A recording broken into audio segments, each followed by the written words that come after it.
আসসালামু আলাইকুম বন্ধুরা, সবাইকে কোথায় থেকে দেখছেন আমাদের ভিডিও। আশা করি সবাই ভালো আছেন।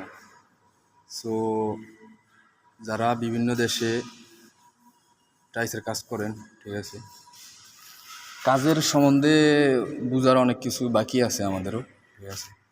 তো আমাদের বাচ্চু ভাই, আপনার বাড়ি কোথায়? ভোলা। আর এই বাগিনা তোমার বাড়ি কোথায়? সিরাজগঞ্জ।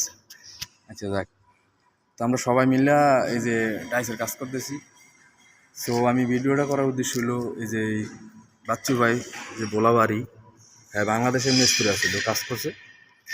তো এখন এই জায়গায় এটা এই মালয়েশিয়া, এটা লঙ্কান বলে, ঠিক আছে, পানি দেওয়ার জন্য। এটা বেসিংয়ের ভিতরে আর কি, তো লঙ্কান বলে। কাটার জন্য একটা